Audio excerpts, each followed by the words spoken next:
오늘은 고린도전서 14장입니다. 1절부터 12절까지인데요. 방언과 예언이라는 제목으로 말씀을 나누도록 하겠습니다. 한 절씩 교독하겠습니다. 제가 먼저 읽겠습니다. 사랑을 추구하며 신령한 것들을 사모하되 특별히 예언을 하려고 하라. 방언을 말하는 자는 사람에게 하지 아니하고 하나님께 하나니 이는 알아듣는 자가 없고 영으로 비밀을 말하니라. 그러나 예언을 하는 자는 사람에게 말하여 덕을 세우며 권면하며 위로하는 것이요. 방언을 말하는 자는 자기의 덕을 세우고 예언하는 자는 교회의 덕을 세우나니. 나는 너희가 다 방언 말하기를 원하나 특별히 예언하기를 원하노라. 만일 방언을 말하는 자가 통역하여 교회의 덕을 세우지 아니하면 예언하는 자만 못하니라. 그런즉 형제들아 내가 너희에게 나가서 방언으로 말하고 계시나 지식이나 예언이나 가르치는 것으로 말하지 아니하면 너희에게 무엇이 유익하리요. 혹 필이나 검과 같이 생명 없는 것이 소리를 낼 때에 그 음의 분별을 나타내지 아니하면 필이 부는 것인지 검은 것 하는 것인지 어찌 알게 되리요. 만일 나팔이 분명하지 못한 소리를 내면 누가 전투를 준비하리요. 이와 같이 너희도 혀로서 알아듣기 쉬운 말을 하지 아니하면 그 말하는 것을 어찌 알리요. 이는 허공에다가 말하는 것이라. 이같이 세상의 소리의 종류가 많으나 뜻없는 소리는 없나니. 그러므로 내가 그 소리의 뜻을 알지 못하면 내가 말하는 자에게 외국인이 되고 말하는 자도 내게 외국인이 되리니. 그러므로 너희도 영적인 것을 사모하는 자인즉 교회의 덕을 세우기 위하여 그것을 풍성히 구하라. 아멘. 우리는 지금 우리 한국 교회는 참으로 다양한 성령의 역사와 은사가 강조되는 시대에 살고 있거든요.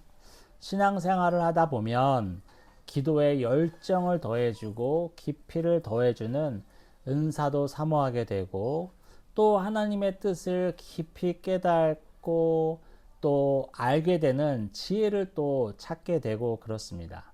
신약시대의 고린도 교회도 역시 마찬가지였어요. 성령의 역사가 엄청나게 컸던 교회라고 제가 말씀드렸죠. 고린도전서 1장 8절에 이렇게 나와 있어요. 모든 은사에 부족함이 없는 공동체라는 표현을 썼습니다. 은사가 넘쳐나는 거죠. 정말 지금 우리 한국교회는 상상할 수 없을 정도의 은사가 가득 찬 교회였는데 우리가 여태까지 살펴본 것처럼 문제가 있었죠. 은사가 풍성했던 만큼 그 은사를 사용하는 방식과 질서에 심각한 무질서가 생겼고 뭐예요? 또 이기심이 생겼어요. 그래서 이 고린도 교회인들은 눈에 띄는 은사를 사모하게 되고 뭔가 신령한 거, 신비주의적인 것을 더 추앙하는 일이 생겼습니다. 그래서 오늘 본문에 보면은 방언의 은사를 더 사랑하게 됐다고 나와 있어요. 방언의 은사를. 그 은사를 과시하게 되고 그 과시하고 사랑하는 나머지 이 방언의 은사 때문에 예배의 질서가 무너지는 일이 벌어졌다는 거예요. 공동체의 유익보다는 뭐라 그럴까요? 개인의 영적 도취에 빠져 있었다고 설명할 수 있습니다. 그래서 바울은 오늘 본문을 통해서 참된 성령의 은사가 무엇인지 그리고 공동체 안에서 방언과 예언이 어떤 목적으로 바르게 사용되어야 하는지를 아주 엄격하게 설명하고 있습니다. 한 절 한 절 살펴보면서 오늘날 우리에게 적용되는 바도 많거든요. 자, 그러면 방언과 예언을 우리가 어떻게 이해해야 될까? 만약에 방언과 예언을 하는 은사를 가진 사람이라면 내가 그것을 정확하게 이해하고 어떻게 교회 내에서 사용해야 될까를 아는 것이 매우 중요합니다. 한번 살펴보도록 하겠습니다. 14장을 제가 1절부터 12절까지 봤을 때 특별히 강조하고 싶은 것은 뭐냐면 방언과 예언을 우리가 알아야 되겠다. 이런 생각을 했어요. 그래서 실제로 바울이 본문을 통해서 설명하는 점을 바탕으로 방언과 예언을 제가 한번 설명해 보도록 하겠습니다. 고린도 교회에서 뜨거운 감자로 여겨졌던 그 은사, 방언과 예언을 오늘 본문에서 바울이 대조하고 있거든요. 한 절 한 절씩 살펴보면서 두 은사의 본질은 어떤 것일까? 그러면 두 은사가 어떤 차이점이 있는 것인가를 한번 알아보겠는데요. 첫 번째가 어떤 차이점이 있냐면 방언과 예언에는 소통의 방향과 대상의 차이가 있어요. 2, 3절이거든요. 우리 2절, 3절 같이 읽어볼까요? 시작. 방언을 말하는 자는 사람에게 하지 아니하고 하나님께 하나니 이는 알아듣는 자가 없고 영으로 비밀을 말함이라. 그러나 예언하는 자는 사람에게 말하여 덕을 세우며 권면하며 위로하는 것이요. 자, 2절, 3절을 보니까 어떤 차이를 느낄 수 있냐면 방언은 수직적인 은사라는 것을 알 수 있어요. 2절 봐봐요. 방언으로 말하는 것은 사람에게 하는 것이 아니라 하나님께 하는 것이라고 얘기하고 있잖아요. 방언은 하나님께 하는 거예요. 우리가 김지사님한테 방언을 얘기하고 최건사님한테 방언을 얘기하는 것이 아니라 하나님께 하는 것입니다. 인간의 이성적인 언어로는 이해할 수 없는 영적 기도가 바로 방언이고 영적 기도의 언어가 바로 방언이에요. 영으로 하나님께 깊이 아뢰고 교제하는 수단이 바로 방언입니다. 그래서 수직적인 은사라고 얘기할 수 있어요. 그런데 예언은 수평적인 은사라고 볼 수 있어요. 수평적인 은사. 자, 그래서 여기서 중요한 게 있어요. 여기 본문에 나오는 예언은요, 단순히 미래를 맞히는 점술이 아니야. 점쟁이가 떠드는 그 예언이 아니라고요. 그렇게 생각하면 안 돼요. 예언은 여기서 뭐냐면 하나님의 진리의 말씀을 받아서 현재를 살아가는 사람들에게 선포되는 것이고요. 3절 볼게요. 그러나 예언하는 자는 사람에게 말하여 덕을 세우며 권면하며 위로하는 것이요. 예언은 오늘날로 치면 말씀을 전하는 거라고 할 수 있어요. 설교라고 할 수 있다고요. 하나님의 말씀을 내가 알아서 이해해서 받아서 교회의 덕을 세우기 위해서 또 사람들에게 가르치고 권면하고 위로하는 것이 예언이에요. 그래서 오늘 본문에 방언과 예언이 자꾸 나오는데 방언은 우리가 아는 방언기도 생각하시면 거의 맞고요. 예언은 목사님이나 또 이 당시에는 또 그 사도 말고도 목회자 말고도 또 이렇게 순회 설교자도 있었고 교사도 있었잖아요. 이렇게 말씀을 받아서 설명을 하고 가르치는 그 설교자의 말씀이라고 생각해도 틀리지 않습니다. 그래서 예언은 어떤 성격이냐면 수평적인 성격이 있어요. 그렇죠. 예언을 우리가 설교라고 대체할 수 있다고 그랬잖아요. 목사님의 설교가 제가 이렇게 설교하는 게 하나님 들으라고 설교하는 게 아니잖아요. 그렇죠? 우리 성도들과 나누기 위해서 수평적으로 나누기 위해서 설교하는 거죠. 그래서 방언과 예언의 차이점은 바로 대상의 차이가 있는데 그게 뭐냐면 소통의 방향과 대상의 차이가 있는데 방언은 수직적인 소통이 있는 거고 예언은 수평적인 소통이 있는 거다. 이런 차이가 있는 거예요. 둘째 어떤 차이가 있냐면 방언과 예언의 차이 중에 유익의 범위와 목적의 차이가 있어요. 유익의 범위와 목적의 차이가 있습니다. 우리가 4절, 5절을 같이 읽어볼게요. 4절, 5절 시작. 방언을 말하는 자는 자기의 덕을 세우고 예언하는 자는 교회의 덕을 세우나니 나는 너희가 다 방언을 말하기를 원하며 특별히 예언하기를 원하노라. 만일 방언을 말하는 자가 통역하여 교회의 덕을 세우지 아니하면 예언하는 자만 못하느니라. 네, 여기서 볼게요. 방언이 어떻게 되었어요? 방언이 자기의 덕을 세운다라고 나와 있어요. 방언은 자기의 덕을 세우는 거예요. 통역이 동반되지 않는다면 그 방언은 당사자, 개인의 영적 각성과 위로, 자기의 덕을 세우는데 그칩니다.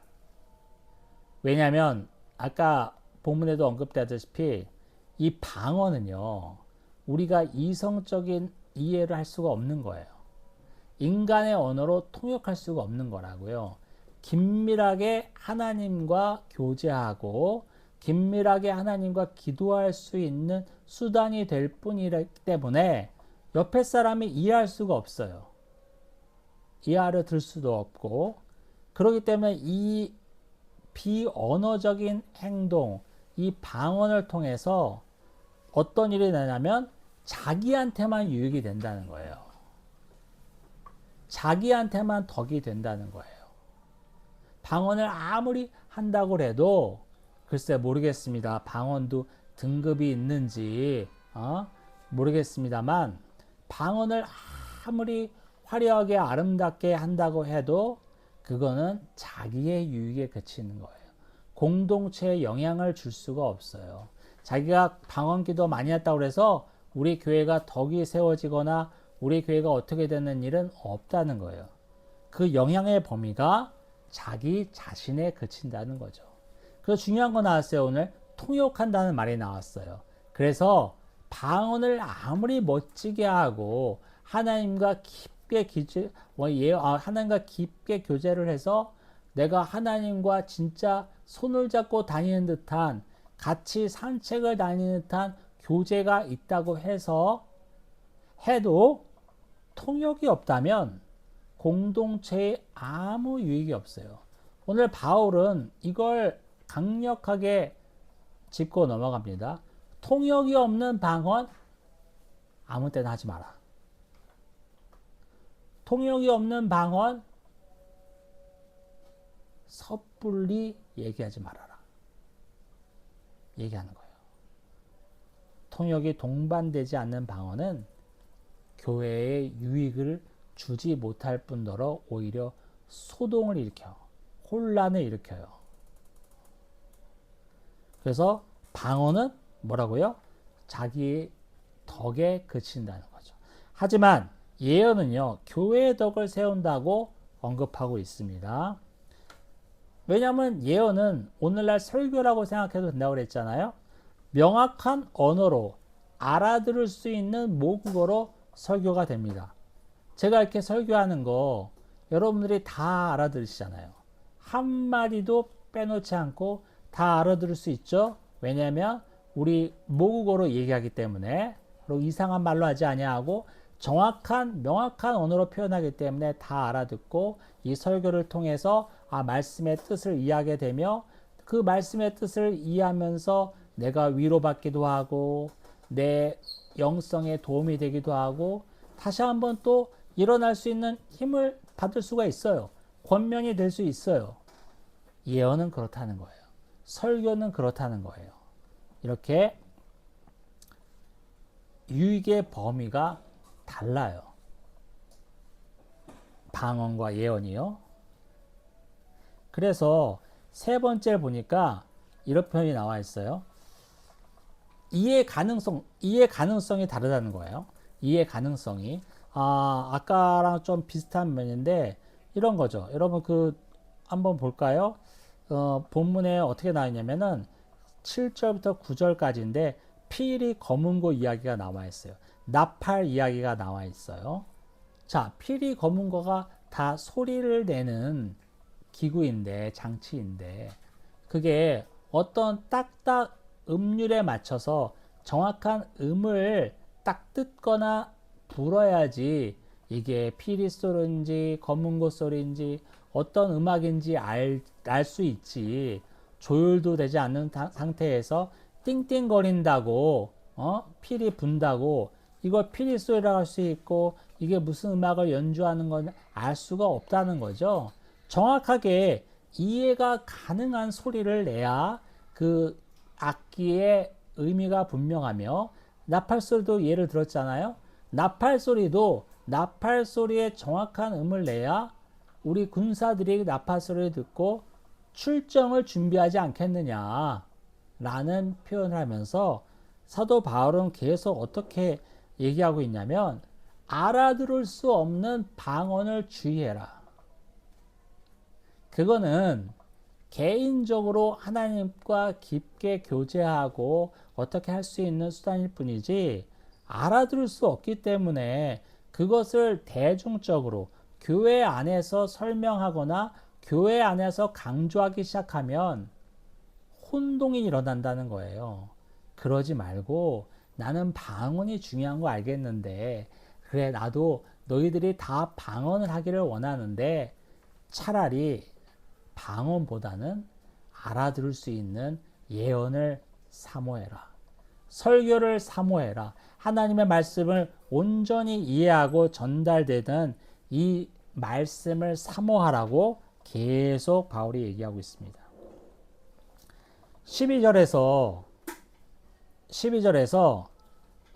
바울은 정확하게 결론을 얘기하고 있어요. 12절을 보니까 이렇게 나와 있어요. 같이 읽을까요? 12절 시작. 그러므로 너희도 영적인 것을 사모하는 자로서 교회의 덕을 세우기 위하여 그것이 풍성하기를 구하라. 자, 영적인 것을 사모해야 하는데 그래요. 우리가 영적인 것을 사모해야 되겠죠. 하지만 뭐라고요? 그 뒤가 더 중요해요. 교회의 덕을 세우기 위하여 그것을 풍성하기를 구하라. 자, 교회의 덕을 세운다는 것은 아까 바울이 설명한 것에 의하면 방언이에요, 예언이에요. 예언이라는 거죠. 예언을 더 사모하라는 거예요. 그런데 우리의 인간이 방언이 더 화려해 보여요. 나는 못하는데 저 집사님은 막 샬라샬라샬라 되고 있어요. 우리 목사님도 못하는데 저도 방언 못하거든요. 목사님도 못하는데 김권사님은 날마다 랄랄랄랄 하고 있어요. 더 신령해 보여. 우리 목사님보다 더 신령해 보이고 방언 기도를 막 2시간, 3시간, 4시간 물 한 모금 안 먹고 땅바닥에 앉아서 이렇게 방언 기도하고 있어요. 더 영성이 있어 보이는 거야. 그걸 사모하게 돼 있어요. 그렇게 하게 돼 있다고. 그러면서 어떤 일이 벌어지죠? 그 방언을 못하는 사람을 얕잡아 봐요. 몇 번 얘기 드렸죠? 김지사, 아직 못하는 거야? 그랬어? 이렇게 나가는 거예요. 아니, 우리 안 목사님 방언 못한다는데, 우리 최 권사님 봐봐. 3시간, 4시간씩 떠들고 있어. 우리 최 권사님 어쩜 좋아. 어쩜 좋아. 우리 최 권사님한테 기도 맡겨야 되겠다. 기도 부탁해야 되겠다. 저렇게 3시간, 4시간씩 룰루랄라 하고 있는데 하나님과 직통 계시하고 직통 대화 나누고 있는데 내가 그 양반한테 꼭 좀 우리 아들 기도 제목 맡겨야 되겠다. 이렇게 나가는 거예요. 뭐라고 그랬어요, 바울이? 방언은 개인적으로 하나님과 깊게 소통할 수 있고 깊게 기도할 수 있는 수단이 될 수 있으나 통역이 되지 않기 때문에 통역을 동반하지 않는다면 함부로 공동체 예배 가운데 꺼내지 말아라.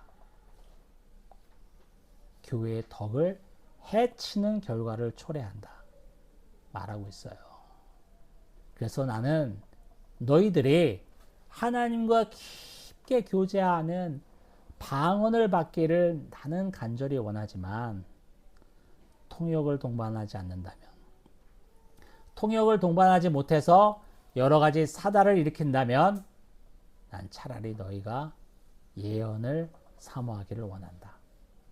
하나님의 말씀과 설교를 사모하기를 원한다. 교회의 덕을 세우고 형제를 위로하며 권면하고 다시 세우는 예언을, 설교를 너희들이 사모하기 원한다고 바울이 마무리 짓고 있어요. 오늘날 우리 교회에 오늘 말씀을 적용해 보겠습니다. 첫 번째는요, 3가지를 정해봤는데 첫 번째는 이거예요.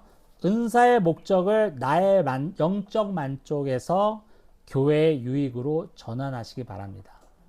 우리의 은사 활용을 나의 영적 만족에서 그치는 것이 아니라 교회의 유익으로 전환하시기 바라겠어요.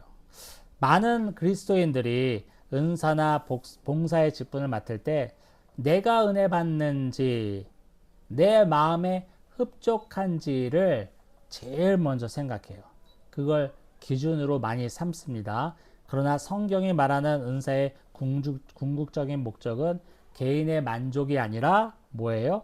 그리스도의 몸된 교회를 든든히 세우는가가 바로 목적이잖아요. 그래서 내가 가진 재능, 또 교사로서의 섬김, 또 찬양과 기도의 열정, 이런 것들이 온전히 공동체를 살리고 있는가, 지체들을 위로하는 방향으로 쓰이고 있는가를 점검하세요. 비슷한 적용을 전에도 드렸던 것 같은데, 내 은사가, 내 봉사가 나 혼자만의 만족에 그치는지 살펴보시기 바랍니다. 여러분 가운데 은사가 있습니까? 여러분 가운데 재능이 있습니까? 그러면 그 은사와 재능의 쓰임에는 바로 공동체에 유익이 되는지를 먼저 살피는 게 가장 중요한 것입니다. 두 번째 적용은 이거예요. 공적 예배에서 말씀의 명확성과 거룩한 질서를 사모하시기 바랍니다.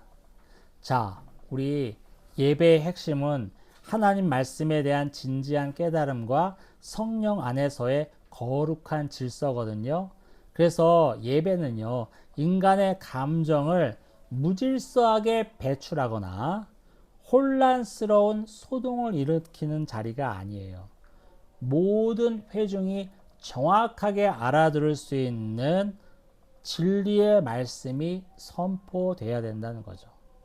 그래서 그 말씀 앞에 온 회중이 다 알아들었으니까 아멘하고 화답하는 질서가 바로 하나님이 원하시는 예배라는 거예요. 예전에 찬양 집회 이런 데 가면 우리 인도자나 또 인도하는 목사님이 갑자기 기도하다 말고 많이 경험하셨을 거예요. 다 같이 방언으로 기도하기를 원합니다. 이런 사람도 있었어요. 그러면은 막 두 손 들고 방언으로 기도하고 랄랄랄 룰룰루 하다가 막 손과 다리가 벌벌벌 떨리면서 막 쓰러지는 사람도 있고 막 난리치는 사람도 있고 못하는 사람은 부러워하고 꼭 그 사람이 예수님 만난 것처럼 부러워하고 어쩜 좋아 이러면서 거기 가봐 거기 진짜 놀라워 이러면서 그걸 자랑하고 소문내고 3, 4, 5 줄지어 그 집회를 가던 시절이 있었어요. 우리 박근 목사님과 저도 많이 갔었어요. 90년대 우리 목사님과 저랑 다녔으니까 90년대 초중반에 정말 많았어요. 80년대는 더 많았는데. 그리고 실제로 방언에 은사가 있다는 사람이 못한 사람을 앉혀놓고 방언을 주겠대. 저도 받은 적이 있는데 딱 들어가서 하는 뭐냐면 자 마음을 편안히 하시고 자 합니다. 랄랄랄라 룰룰룰루 이러는 거예요. 그리고 할렐루야를 반복하래. 할렐루야 할렐루야 랄랄라 이렇게 된다는 거예요. 이런 게 있었어요. 그렇게 방언을 사모했다고. 그런데 성경이 말하는 예배는 그렇게 알아들을 수 없는 언어를 남발하면서 그 자리를 무질서하게 만들고 혼동스럽게 만들고 하나님이 주신 우리의 이성과 감성을 완전히 뒤흔들어 놓는 그야말로 마약을 하고 춤추는 그런 장으로 만드는 것 같은 그런 모습이 예배가 아니에요. 누구나 알아들을 수 있는 명확한 언어로 말씀을 전해 듣고 하나님 주신 내 이성이 그 그것을 이해하고 받아들이는 그런 작용이 아멘으로 화답하는 이 모든 작용이 일어날 수 있는 것이 예배이지 공동체 예배이지 그런 무질서하거나 혼란스러운 정신이 하나도 없고 정말 혼과 영혼을 다 빼어버린 듯한 사람의 감정을 끝까지 끌어올려서 뭐가 된 듯한 그런 게 예배가 아니라는 거죠. 그래서 공적 예배에서의 말씀의 명확성, 거룩한 질서를 우리는 사모해야 합니다. 마지막으로 세 번째는요. 개인적 기도 방언이죠. 개인적 기도 방언과 공적 공동체의 영성, 말씀 예언이에요. 이 두 가지의 조화를 이루시기 바랍니다. 사도 바울도 방언이 가치 없다고 얘기하지 않았어요. 그렇죠? 난 너희가 방언하길 원한다 얘기하는 거죠. 하지만 뭐라고 단서를 달았잖아요.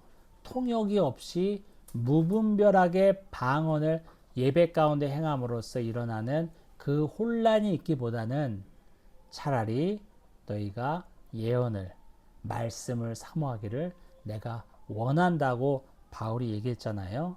하나님과 깊은 기도를 나눌 수 있는 깊은 교제를 나눌 수 있는 방언은 무가치한 게 아닙니다. 필요한 거예요. 하지만 그거는 제가 처음에 말씀드렸죠. 개인적인 차원에서 개인적인 덕을 세우기 위해서 필요한 것이지 그 방언이 공동체의 덕을 세울 수는 없다는 거. 그 명확성을 알고 한계의 명확성을 알고 오히려 공동체를 세우고 지체를 세우고 권면하고 일으키는 예언을 설교를 사랑하라. 또 이 두 가지의 조화를 이루라 이거예요. 어느 한쪽을 멸시할 수는 없습니다. 뭐라고? 방언이 그렇게 공동체를 해친다고? 방언하지 마! 이럴 수 없다는 거예요. 방언도 중요하고 예언도 중요하니까 그 조화를 이루기 위해 열심을 하라 이겁니다. 사랑하는 성도 여러분, 하나님은요 혼돈의 하나님이 아니세요. 오직 화평의 하나님이십니다. 하나님은 조화를 가장 중요하게 생각하시는 거예요. 한쪽에 치우치지 않고 양쪽 다 가치가 있고 중요한 것인데 중요한 거는 조화라는 거죠. 성령 하나님께서 우리를 조화롭게 하실 거예요. 우리가 가진 은사도 조화롭게 활용할 수 있도록 우리를 이끄실 겁니다. 모든 은사 위에 사랑을 더하라는 이 말씀을 우리는 붙들어야 돼요. 여러분, 저와 여러분이 갖고 있는 은사가 있습니까? 하고 있는 봉사가 있습니까? 그 모든 근본이 뭐라고 그랬죠? 사랑이라고 했잖아요. 사랑이 있기 때문에 조화를 이룰 수 있는 거예요. 사랑이 있기 때문에 내가 더 나서지 않을 수 있고 사랑이 있기 때문에 어쩔 때는 내가 더 나설 수도 있는 거예요. 모든 은사의 근본은 사랑이잖아요. 사랑이 없으면 그 모든 것이 울리는 꽹과리에 지나지 않는다고 사도 바울은 12장 첫머리에서 언급했잖아요.